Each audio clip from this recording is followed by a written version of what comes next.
Pendant une méga tournée dans la partie nord de la province du Nord Kivu, le gouverneur de la province inspecte tout d'abord les troupes, échange ensuite avec les comités locaux de sécurité. Enfin, il visite les ouvrages construits par le gouvernement congolais dans le cadre du programme ambitieux du président de la RDC, son Excellence Félix-Antoine Tshisekedi, PDL 145T en sigle. Pour tout commencer, le chef de l'exécutif au Nord Kivu a célébré avec l'évêque du diocèse Butembo Béni son jubilé d'argent le 9 août 2023 à Butembo, louant les mérites d'un pasteur en temps de guerre. Vous n'avez cessé d'annoncer la bonne nouvelle, de dénoncer les mal et de renoncer à bien des choses comme tout prophète.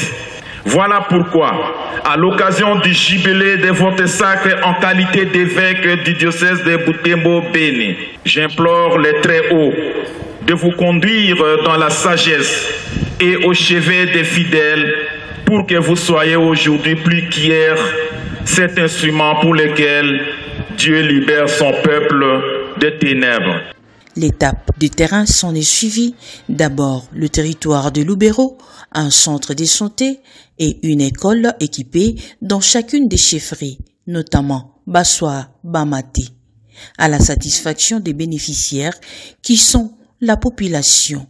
Les cas de la société civile qui remercie le président Félix-Antoine Tshisekedi pour ses chefs-d'œuvre. Pour nous, en tant que société civile du territoire de Lubero, c'est avec beaucoup de satisfaction que nous constatons que ces bâtiments sont déjà bien érigés et bien équipés de manière à accueillir les enfants, à scolariser et qui doivent étudier maintenant dans de bonnes conditions par rapport à l'ancien temps. Un message de remerciement, un message de gratitude que nous adressons au chef de l'État qui a bien voulu redorer l'image de l'éducation de base. Déjà avec la gratuité de l'éducation de base et avec ces infrastructures qui sont des ouvrages de qualité, cela dénote vraiment le degré d'une vision qui va vers le développement. Le gouverneur Constant Dimakongba a posé la première pierre de construction du pont Kakwao à Luonga, toujours à Lubero, avant de lancer les travaux des voiries sur l'avenue de l'indépendance de Lubero. Le programme de développement à la base de 145 territoires de la RDC se porte bien dans la province pilote, celle du Nord Kivu, dit fièrement le coordonnateur du dit PDL 145T au Nord Kivu. Je dis sans mentir que la province du Nord Kivu fut la province pilote pour ce programme. Et aujourd'hui, nous sommes à 90%, même plus. Il reste quelques travaux d'aménagement que je vois, d'environnement, tout ça autour de ces projets. Alors je vous promets que dans le jour à venir, nous passerons à l'étape des inaugurations et des inaugurations à travers notre province. Franchement, malgré la situation que nous traversons, le programme PDL 145 territoires marche très bien. Témoin, vous venez de voir, nous avons sillonné partout, en tout cas de ce côté-là. La population du Nord Kivu a reçu le message à 100%. Nous sommes qu'à la première étape. Il y a encore une deuxième étape qui va venir. Moi, je crois que c'est pour les biens de nous tous, pour les biens du Nord Kivu. L'inspection du programme s'est poursuivie en territoire de Béni. Le centre de santé de Boulongo ainsi que les bâtiments administratifs en construction de la commune de Boulongo ont été visités, au même titre que les bâtiments administratifs de la commune d'Oicha. L'école primaire Bosambo, l'EPA Massosi, le centre de santé Moussoukou. Vous vous souviendrez qu'il avait été brûlé par l'USADEF. Cette reconstruction satisfait son personnel. Vraiment, c'est Dieu qui a fait que le président puisse exister pour que l'histoire pareille qu'on puisse le recevoir.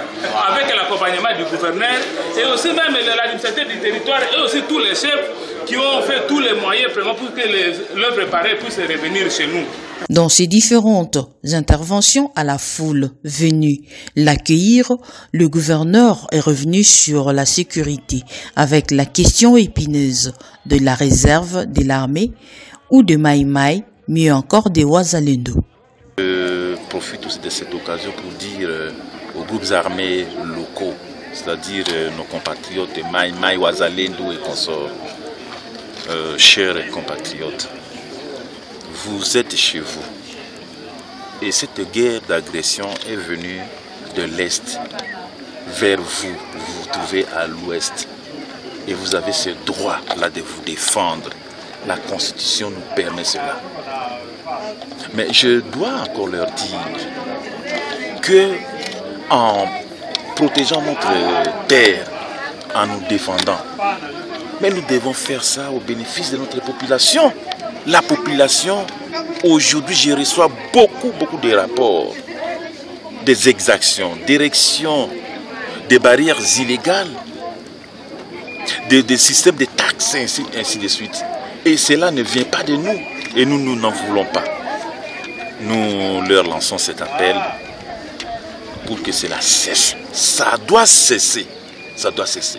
Le bourgmestre de Boulongo a lors de ce périple loué les efforts de l'état des sièges. Si je me rappelle, Son Excellence, c'était le 31 mai 2022, quand vous avez été encore à Boulongo, et Boulongo était encore à chaud.